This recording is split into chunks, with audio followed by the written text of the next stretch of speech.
Pedagogía en el México actual. En 2019, la Organización de las Naciones Unidas alertó que hay una crisis mundial del aprendizaje, pues a pesar de que contamos con la población juvenil más grande de la historia, más de la mitad de los niños y adolescentes de entre 6 y 14 años no saben leer o no tienen los conocimientos básicos de matemáticas a pesar de asistir a la escuela. Esto se ve claramente en México, cuando en las aulas de clase de educación media superior de las zonas periféricas y hasta en las principales ciudades, más de la mitad de los jóvenes no sabe leer, escribir o hacer operaciones básicas. Algunos podrían decir que eso no importa, ya que estamos en la sociedad de la información y del conocimiento y que tenemos instrumentos como las calculadoras, celulares o computadoras para obtener el resultado buscado. El problema radica en que el estudiante, al no aprender esto, no desarrolla parte del pensamiento abstracto y formal. Los conocimientos básicos que se deberían de garantizar en la educación básica no se están transmitiendo a un alto porcentaje de los estudiantes en las escuelas y no se sabe con exactitud cuántos estudiantes están en esta situación en México, situación a la cual se le podría llamar de analfabetismo funcional. En su Pedagogía del Oprimido, Freire traza una crítica que le sienta bien a la educación mexicana actual, ya que buena parte de ella está orientada a crear técnicos y obreros. La educación mexicana, no solo en su versión pública, sino también privada, está atrapada en una burocratización terrible, donde lo más importante es la forma y no el fondo, la etiqueta y no el contenido, el título y no los conocimientos. La educación en México es deficiente y los alumnos van cargando esas deficiencias desde la primaria hasta el doctorado. Somos víctimas de un sistema que se fija más en poner buenas notas a pesar de saber que en el fondo todos estamos reprobados, y no en la realidad y el trabajo efectivo hacia cada alumno. Alfabetizarse no es aprender a repetir palabras, sino a decir su propia palabra. Enfoque constructivista. El conocimiento no es una copia de la realidad, sino una construcción del ser humano. El conocimiento se va desarrollando permanentemente de forma continua. Lo importante no es adquirir conocimientos, sino generar experiencia. Se centra en varias teorías. Una de ellas es la teoría del desarrollo intelectual, donde modifica información al conocimiento. La teoría social del desarrollo y aprendizaje se basa en los individuos, donde adquieren los conocimientos con ayuda de otros miembros de la sociedad.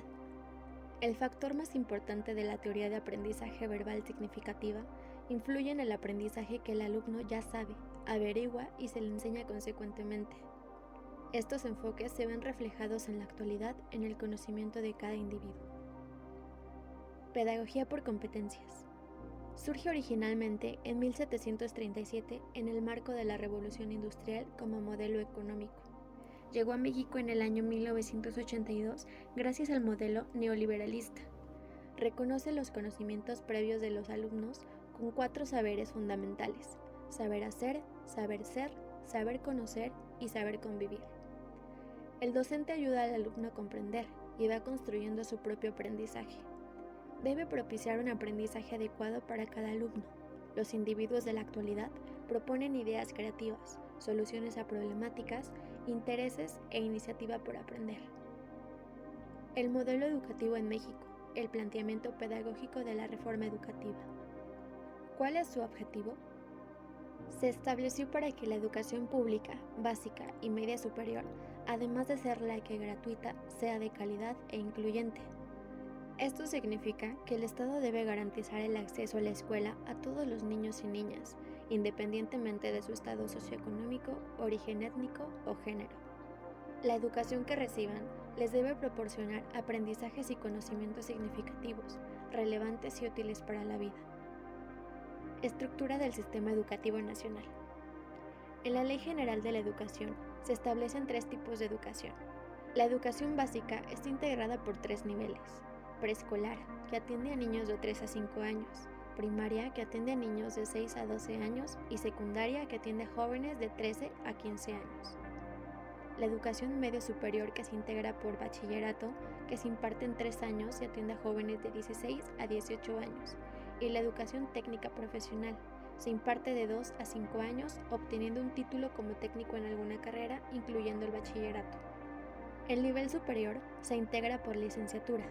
Se da el título académico que se obtiene de la carrera a elegir. el posgrado, que son los estudios de especialización que se cursa después de la licenciatura, y la maestría, que se realiza después del posgrado obteniendo el título de máster. Hemos sido educados para pensar que el ser humano es algo así como un cuerpo que ha evolucionado hasta irradiar pensamientos, emociones, inteligencia y creatividad, como si un montón de ladrillos y cemento fuera suficiente para construir un edificio. Esa es la materia prima, sí, pero hay un plano, hay un diseño, se necesitan constructores. Una casa se convierte en un hogar cuando se enciende el fuego de quienes la habitan. Nosotros mismos somos los que le damos forma al edificio de la vida. Nosotros somos los habitantes interiores. Lo que importa no son los ladrillos ni las moléculas, importan los espacios libres, el vacío. Ese vacío está lleno de nosotros mismos, pero si lo que buscamos es rellenar vacíos, hacemos de nuestros sistemas educativos instrumentos para atiborrar de conocimientos esos espacios interiores donde uno puede encontrarse con uno mismo y ser.